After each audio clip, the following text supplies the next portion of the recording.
Welcome back to Franchise Player, and today we're back doing another episode of Nintendo Switch games that I think will be rare and expensive down the road.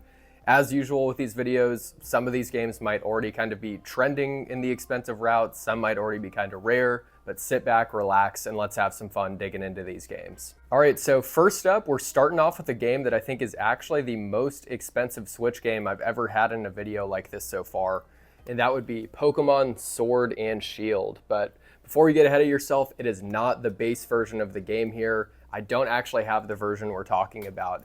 And that would be the Pokemon Sword and Shield with the expansion pass. I was pretty surprised at how expensive this game with the expansion pass was actually becoming.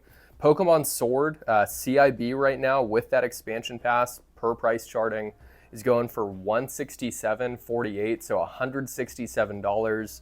And then Shield is going for just under $170. It's going for around $169. So pretty wild to me that both these games with the expansion pass are already that expensive. My guess is maybe a lot of people didn't buy these games with the expansion pass when they came out. And from what I'm seeing, with the Switch 2 already being out, this might be kind of a hot take to like some hardcore Pokemon fans out there, but in terms of like price and collecting, I think these games, could be similar down the road in terms of like rarity, price, and how bad people want them compared to like the third game that we used to get with Pokemon, like Pokemon Platinum on DS, Pokemon Crystal on Game Boy Color, and Pokemon Emerald on GBA.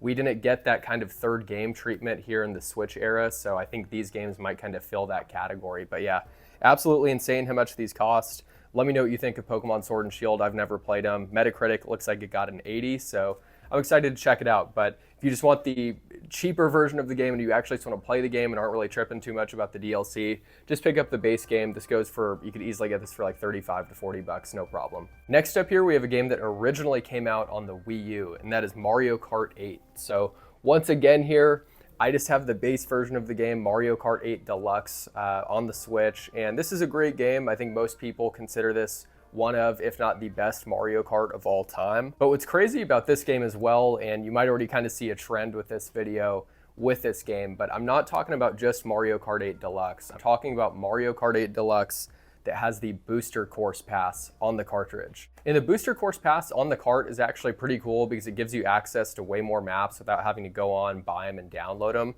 which I think is a huge selling point, and I think is definitely worth it if you're like a hardcore Mario fan. And if you're one of those collectors that wants to preserve physical media down the road and just content for games, that's probably the route to go, because years down the road, whenever it is that Nintendo shuts down the Switch store, good luck hopping on the eShop and trying to get those maps. Right now, CIB, I was actually surprised this is not more expensive, but CIB, this Mario Kart 8 Deluxe with the booster course, right now is going for $68 CIB. I thought that was actually a pretty decent deal. If I didn't already have the base game, I'd probably pick that up since it's not that much more expensive. What's kind of interesting, if you really want to get in the weeds of like collecting for Switch games, and specifically Switch games that have a ton of DLC on cart, the version of this that you'll probably want is version 003.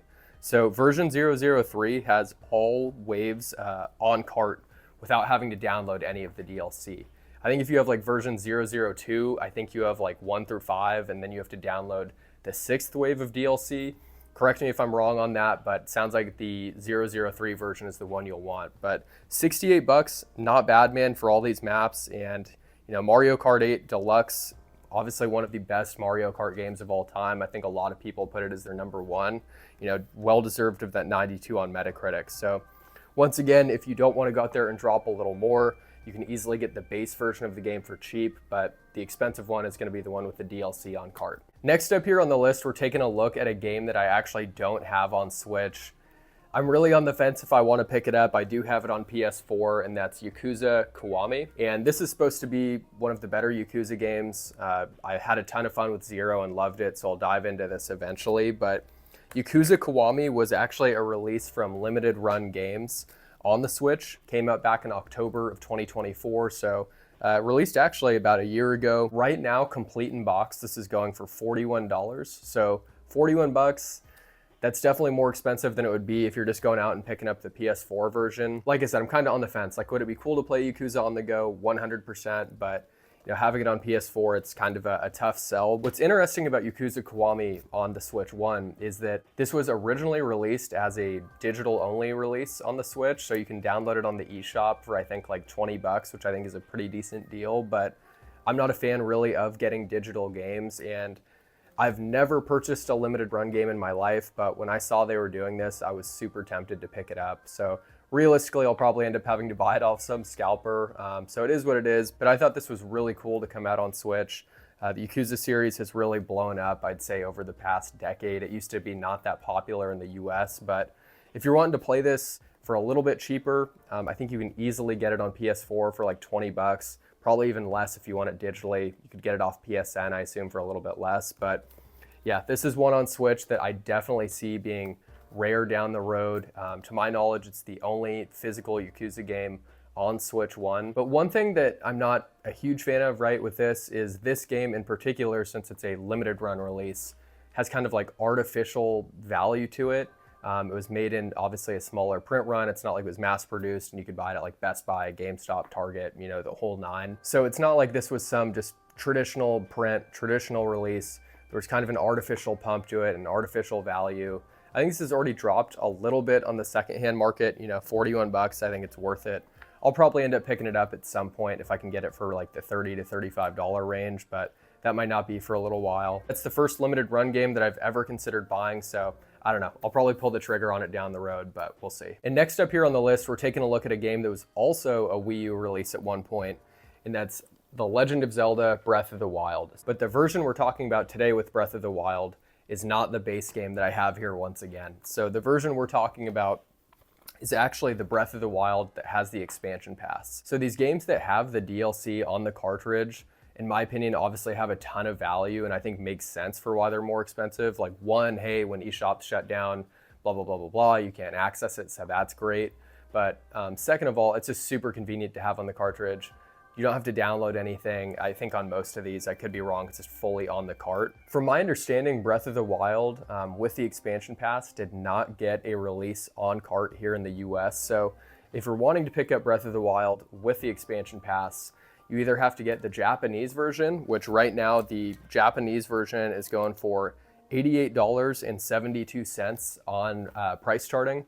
So pretty penny, especially for a Switch game that's above retail of most Switch games by a decent chunk. And then this also got an Asian English release, which I believe is released in regions like Hong Kong. So if you don't want the Japanese version, you can get the Asian English release, and there you go, you'll have the DLC on cart too. So this is another one where I've really considered getting the Japanese version or the Asian English one just to have the DLC on cart. But obviously, if you're itching to play this and for some reason still have not played Breath of the Wild, you can pick up the base game for way cheaper. But any of these games that have the DLC on cart, I definitely think are only going to continue to get more expensive and at the very least hold their value. Next up here on the list is another game that I actually don't have on Switch, and it's actually still pretty affordable, and that game is Ninja 5-0. So if you're a fan of the Game Boy Advance, if you're a fan of collecting, you probably know about Ninja 5-0 on the GBA, and this game, at least on the GBA, is insanely expensive. Loose on Game Boy Advance, I think this goes for like 300 bucks or probably more. CIB, who even knows? But